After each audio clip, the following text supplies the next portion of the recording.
മിശിഹായിൽ സ്നേഹം നിറഞ്ഞവരെ, കടൽ കടന്ന കനൽവഴികൾ പാഠവും പൊരുളും വർത്തമാന പഠന പരമ്പര മുന്നോട്ട് പോകുന്നു.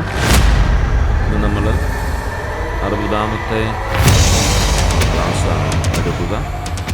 62-ാമത്തെ പാഠമാണ് പഠനവിധേയമാക്കുന്നത്. പേജ് നമ്പർ 350 മുതൽ 355 വരെ വർത്തമാന പുസ്തകം വായിക്കണമെന്ന കാര്യം പ്രത്യേകമായിട്ട് സ്നേഹപൂർവ്വം ഓർമ്മിപ്പിക്കുന്നു. ജോൺ മാളിയേക്കൽ സാർ ഭാഷാന്തരം വരുത്തിയ വർത്തമാന പുസ്തകത്തിൽ നിന്നാണ് നമ്മൾ ഈ പഠന പരമ്പരയുടെ പുസ്തകമായിട്ട് നമ്മൾ കരുതിയിരിക്കുന്നത്. കാര്യം പ്രത്യേകം ഓർക്കുമല്ലോ. നമുക്കൊരു നിമിഷം പ്രാർത്ഥിക്കാം. നല്ലവനായ ഈശോയെ, നിന്നനന്തമായ സ്നേഹത്തിനും കാരുണ്യത്തിനും നൽകിക്കൊണ്ടിരിക്കുന്ന വർഷിച്ചുകൊണ്ടിരിക്കുന്ന കൃപാവരങ്ങൾക്ക് പ്രത്യേകമായി നന്ദി പറയുന്നു. ഞങ്ങളുടെ പഠന പരമ്പര ഓരോ ദിവസവും മുന്നോട്ട് കൊണ്ടുപോകുവാനായിട്ട് അനുഗ്രഹിക്കുന്ന നിൻ്റെ അനന്തമായ സ്നേഹത്തിന് കരുതലിന് ഞങ്ങൾ പ്രത്യേകമായി നന്ദി പറയുന്നു. ഈശോയെ, ഞങ്ങളുടെ മേ കരുണയായിരിക്കണമേ. അങ്ങയുടെ പരമമായ സ്നേഹത്തെയും കാരുണ്യത്തെയും ഞങ്ങൾ മനസ്സിലാക്കുകയും ഞങ്ങളുടെ സഭയുടെ നന്മയ്ക്കായി പ്രവർത്തിച്ച, പ്രത്യേകിച്ച് പലവിധ തെറ്റിദ്ധാരണകളുടെ സഭയുടെ അധികാരികൾ കടന്നുപോയപ്പോഴും അതിനുവേണ്ടി തീക്ഷ്ണതയോടെ നിലനിന്ന ഞങ്ങളുടെ പൂർവികരായ സഭാസ്നേഹികളെ പോലെ കൂടുതൽ തീഷ്ണതയോടെ സഭയെ മനസ്സിലാക്കി സഭയുടെ പ്രവർത്തനങ്ങളോട് ചേർന്ന് നിൽക്കുവാൻ ഞങ്ങളെ സഹായിക്കണമേ. പരിശുദ്ധമേ മാതാവേ, ഞങ്ങൾക്ക് വേണ്ടി മാധ്യസ്ഥം വഹിക്കണമേ. പ്രിയ സഹോദരങ്ങളെ, പരമക തോമകഥന രചിച്ച വർത്തമാന പുസ്തകത്തിലെ 62-ാം പാഠത്തെ ആസ്പദമാക്കി പ്രഭുവും മൽപ്പാനും തമ്മിലുള്ള നിർണായകമായ സംഭാഷണവും അതിൻ്റെ അനന്തരഫലങ്ങളും താഴെ പറയുന്ന 5 പ്രധാന ആശയങ്ങളായിട്ട് അവതരിപ്പിക്കുകയാണ്. പ്രഭുവും മൽപ്പാനും തമ്മിലുള്ള സംഭാഷണവും അതിൻ്റെ അനന്തരഫലങ്ങളുമാണ് ഈ പാഠത്തിൽ നാം കാണുക. ഒന്നാമത്തെ ആശയം ഇതാണ്: സമാഗമവും സൗഹൃദപൂർണമായ സ്വീകരണവും. മെഷ്കീത്ത പാതിരിയുടെ മധ്യസ്ഥതയിൽ പോർച്ചുഗീസ് പ്രഭുവിനെ കാണാൻ മൽപ്പാൻ നിശ്ചയിച്ചെങ്കിലും കടുത്ത മഴ കാരണം ആദ്യ ദിവസം എത്താൻ സാധിച്ചില്ല. എന്നാൽ പിന്നീട് നിശ്ചയിച്ച ദിവസം മൽപ്പാനും തോമാക്കത്തനാരും പ്രഭുവിൻ്റെ ഭവനത്തിലെത്തി. മുമ്പുണ്ടായിരുന്ന തടസ്സങ്ങൾ മാറി പ്രഭുവും കുടുംബവും അതീവ സ്നേഹത്തോടും ബഹുമാനത്തോടും കൂടിയാണ് മൽപ്പാനെ സ്വീകരിച്ചത്.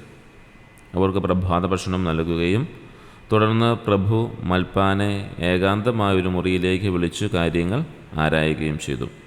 ഇത് പോർച്ചുഗീസ് അധികാരികൾക്ക് മൽപ്പാനോടുണ്ടായിരുന്ന മതിപ്പിനെ സൂചിപ്പിക്കുന്നതാണ്.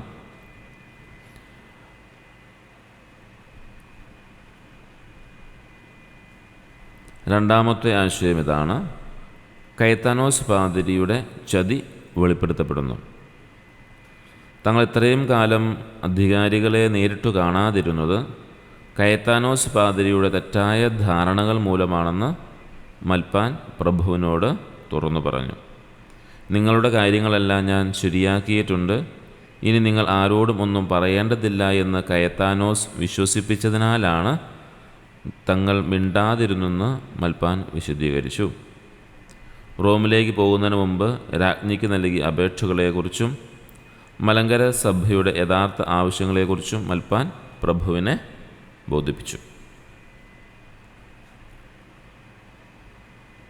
മൂന്നാമത്തെ പ്രധാന ആശയം ഇതാണ്: 6 പ്രധാന ആവശ്യങ്ങൾ അടങ്ങിയ നിവേദനം മൽപ്പാൻ പ്രഭുവിന് നൽകുന്നു. പ്രഭുവിൻ്റെ നിർദ്ദേശപ്രകാരം മലങ്കര സഭയുടെ ആവശ്യങ്ങൾ വ്യക്തമാക്കുന്ന ഒരു പുതിയ നിവേദനം മൽപ്പാൻ തയ്യാറാക്കി. പുസ്തകത്തിൻ്റെ 33-ാം പാദത്തിൽ രാജ്ഞിക്ക് നൽകിയ അപേക്ഷയിലെ 100 കാര്യങ്ങളെ സംഗ്രഹിച്ച് 6 പ്രധാന പോയിൻ്റുകളായി ഇതിൽ അവതരിപ്പിച്ചിരിക്കുന്നു. അത് താഴെ പറയുന്നവയാണ് ഈ 6 എണ്ണം. ഒന്നാമത്തത്, കൊടുങ്ങല്ലൂർ അതിരൂപതയ്ക്ക് പുതിയ മെത്രാപ്പൊലീത്തയെ നിയമിക്കുക. 2, സഭാ നടപടികൾ പരിശോധിക്കാൻ സന്ദർശകനെ നിയമിക്കുക, വിസിറ്റേറ്ററിനെ നിയമിക്കുക. 3, മിഷണറിമാർ തട്ടിയെടുത്ത അർക്കദിയാക്കോൻ സ്ഥാനം പുനഃസ്ഥാപിക്കുക. 4, വികാരിമാർക്ക് ശമ്പളം കൃത്യമായി നൽകുക. 5, ചെങ്ങന്നൂർ സെമിനാരി പഴയപടിയാക്കുക. 6, പാഷാണ്ഡത വെടിഞ്ഞ് കത്തോലിക്ക സഭയിലേക്ക് മടങ്ങാൻ ആഗ്രഹിക്കുന്ന മാർത്തോമ മെത്രാനെ സ്വീകരിക്കുക. ഈ 6 കാര്യങ്ങളാണ് പ്രഭുവിന് മൽപ്പാൻ എഴുതി നൽകിയത്. നാലാമത്തെ ആശയം ഇതാണ്: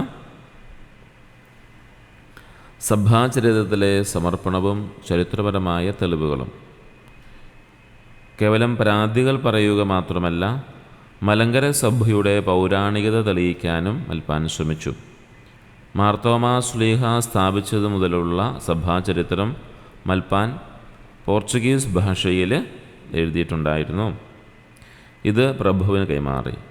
സഭയുടെ പാരമ്പര്യം അധികാരികളെ ബോധ്യപ്പെടുത്തുന്നതുവഴി തങ്ങളുടെ ആവശ്യങ്ങൾക്ക് നിയമപരമായ സാധുത ലഭിക്കുമെന്ന് മൽപ്പാൻ കരുതി. ഇത് മൽപ്പാൻ്റെ പാണ്ഡിത്യത്തെയും ദീർഘവീക്ഷണത്തെയും വിളിച്ച് കാണിക്കുന്നതാണ്. അഞ്ചാമത്തെ പ്രധാനപ്പെട്ട ആശയം ഇതാണ്: പ്രമുഖരുമായുള്ള ബന്ധവും നയതന്ത്ര നീക്കങ്ങളും. പ്രഭുവിനെ കൂടാതെ രാജഭണ്ഡാര സൂക്ഷിപ്പുകാരനായ മർക്കസ് അഞ്ചലോ, പ്രഭുവിൻ്റെ മരുമകനായ മാർക്കസ് ദെ കസ്തർ മെലിയോർ തുടങ്ങിയ പ്രമുഖരെയും മൽപ്പാൻ കണ്ട് സഹായം അഭ്യർത്ഥിച്ചു.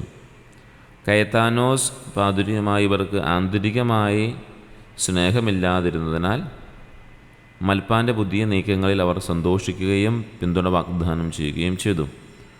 സ്വദേശികളായ മെത്രാൻ വന്നാലുള്ള ഗുണദോഷങ്ങളെക്കുറിച്ച് ഒരു വിവരക്കുറിപ്പ് തയ്യാറാക്കി നൽകിയതും ഈ ഘട്ടത്തിലെ പ്രധാന സംഭവമാണ്.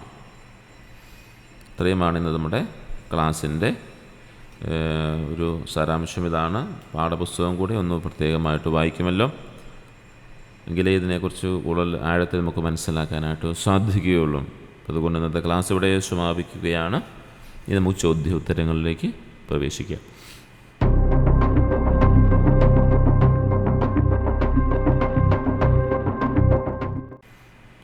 പ്രഭുവിനെ കാണാൻ മൽപ്പാൻ പോയപ്പോൾ ആദ്യ തവണ തടസ്സമായത് എന്തായിരുന്നു? തുള്ളി തോരാത്ത കടുത്ത മഴ.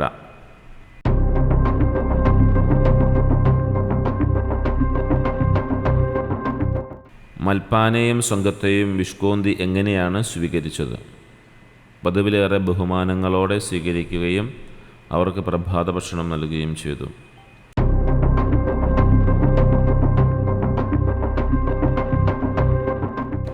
കയത്താനോസ് പാതുരി മൽപ്പാനെ എങ്ങനെയാണ് തെറ്റിദ്ധരിപ്പിച്ചിരുന്നത്? മലങ്കരയുടെ കാര്യങ്ങളെല്ലാം താൻ എല്ലാവരോടും പറഞ്ഞ് ശരിയാക്കിയിട്ടുണ്ടെന്നും അതിനാൽ പ്രഭുവിനെ പോലെയുള്ളവരെ കാണേണ്ടതില്ലെന്നും പറഞ്ഞാണ് തെറ്റിദ്ധരിപ്പിച്ചത്.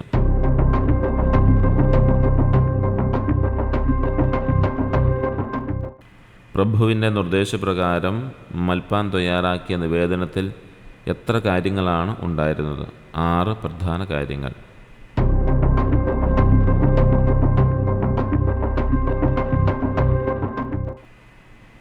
നിവേദനത്തിലെ ഒന്നാമത്തെ ആവശ്യം എന്തായിരുന്നു? കൊടുങ്ങല്ലൂർ അതിരൂപതയ്ക്ക് മെത്രാപ്പൊലീത്തയെ നിയമിക്കുക.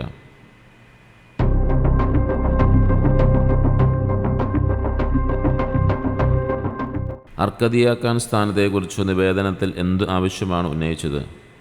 മിഷണറിമാർ അസൂയ മൂലം എടുത്തുമാറ്റിയ അർക്കദിയാക്കാൻ പദവി മലങ്കര നസ്രാണികൾക്ക് തിരികെ നൽകണം.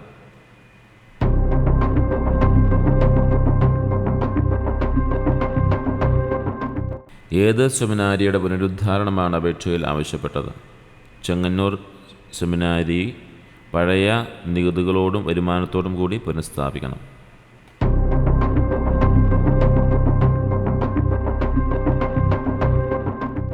മാർത്തോമ മെത്രാനെക്കുറിച്ച് അപേക്ഷയിൽ പറയുന്നത് എന്താണ്? പിണങ്ങി നിന്നിരുന്ന മാർത്തോമ മെത്രാൻ തെറ്റുകൾ ഏറ്റുപറഞ്ഞ കത്തോലിക്ക സഭയുടെ സംരക്ഷണയിൽ വരാൻ ആഗ്രഹിക്കുന്നുവെന്നും അദ്ദേഹത്തെ സ്വീകരിക്കണമെന്നും.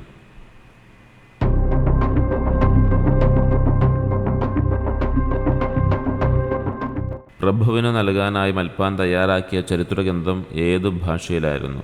പോർച്ചുഗീസ് ഭാഷയിൽ.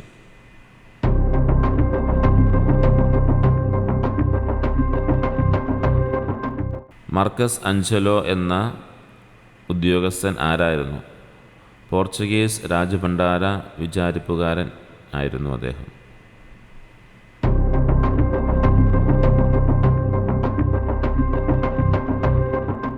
സുദേശി മെത്രാൻ്റെ ഗുണദോഷങ്ങളെക്കുറിച്ച് തയ്യാറാക്കിയ രേഖയുടെ പേരെന്ത്? കണ്ടപത്രം അഥവാ വിവരക്കുറിപ്പ്.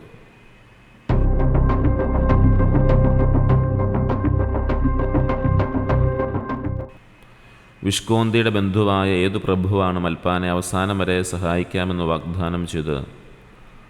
മർക്കസ് ദെ കസ്തർ മെലിയോർ.